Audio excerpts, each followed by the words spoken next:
You suck it! Oh! Atlantis The Lost Empire is so damn great! How come none of y'all never told me? Like, seriously, I'm absolutely floored by how good this movie is. I wasn't expecting it at all, but I guess that was my mistake, considering how this movie's directors are the same ones behind Beauty and the Beast, Hunchback of Notre Dame, and the Madagascar Penguins and the Christmas Caper. I am so sorry I ever doubted them. The biggest positive by far is the cast of characters. Like, Milo's a fine, typical Disney protagonist, Kita's a pretty solid princess, Rourke is a good enough villain, blah blah blah. But holy shit, the side characters in this are amazing. They all have these distinct backstories and personalities and styles of humor, and they play off of each other insanely well. God, they all deserve a TV show. Make an Atlantis TV show, Disney.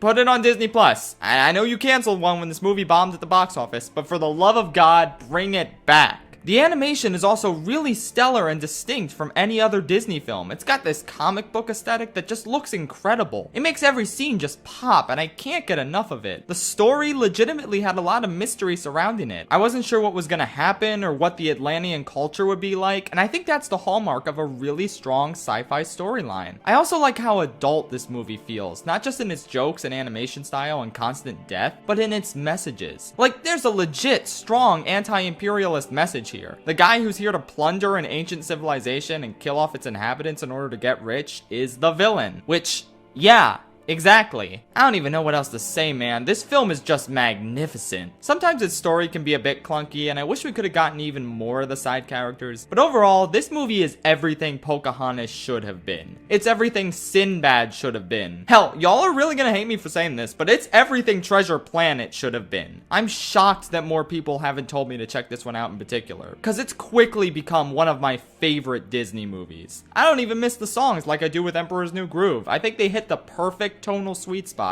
for an exciting, mystifying, absolutely incredible action adventure. Please, for the love of God, check this movie out. It's so good, you guys. You have no idea. It's a waterlogged city of Atlantis. I might just be the biggest defender of this movie out there, but that's okay. I'll stand alone in my belief that Atlantis The Lost Empire is one of Disney's greatest artistic achievements. It's just so solid. With a compelling mystery, incredible characters, a mature tone, multiple sequences that feel abstract and avant-garde in their execution while also suiting the narrative. This is just a really, really strong, pulpy adventure film brought to life with gorgeous, unique, expressive animation. I love how diverse the eccentric supporting cast is, not just in terms of their ethnicities, but their ages and personalities and aspirations. They actually take time for character work in this movie and flesh these peeps out and explain how they all got here, and it's just so cool. It makes the universe of this film feel lived in and authentic. Plus, the villain has realistic motivations for why he's such an asshole. Yeah, it boils down to him just doing it for money, but like... Mercenary.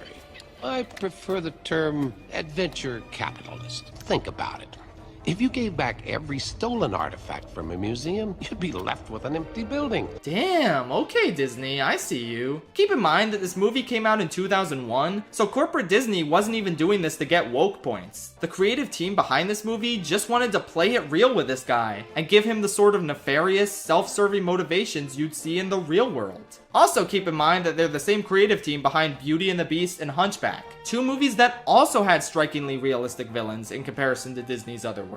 God, I miss Gary and Kirk so much, it's just not fair. Anyway, yeah, Rourke is a banger twist villain. Basically Radcliffe from Pocahontas, but done correctly. I also love Milo and Kita's interactions and chemistry, plus the action is fantastic, and the comic book style the animation has is so cool, and I could seriously go on about this movie. Maybe we'll throw this on the list of Disney films I'll make a full video about by like 2027 or something. Yeah, it's a banger, what can I say? Please watch it if you haven't already. I will sit here patiently and wait for you all to be enlightened by its greatness. Whoa, didn't see that coming. Atlantis Milo's Return is one of those movies that's so dull and boring that it makes you question if you even liked the first film or not. I rewatched parts of the first film afterwards just to make sure, and yep, that's still a banger. This one sucks though. I previously lamented the fact that Atlantis would have been great for a TV show, but now that I've gotten a glimpse of what that would have been like, since this movie is just 3 episodes of the canceled TV show haphazardly stitched together, now I'm kinda glad we didn't get a TV show. This is boring ass stupid shit. The characters are okay in this one, just noticeably written worse and less funny. Except for Mole, he's pretty much consistent with how he was in the original movie.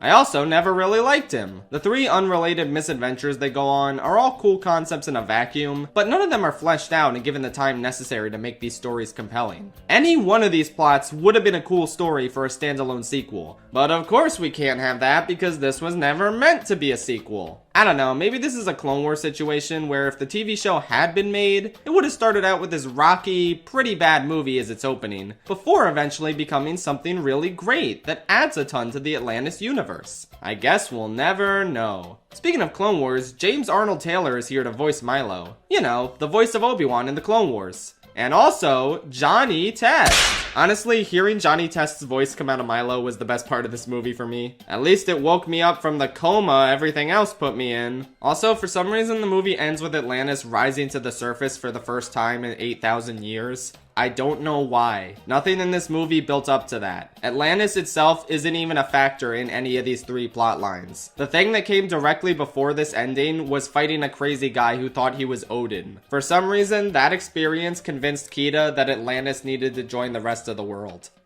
What? This movie sucks, don't watch it.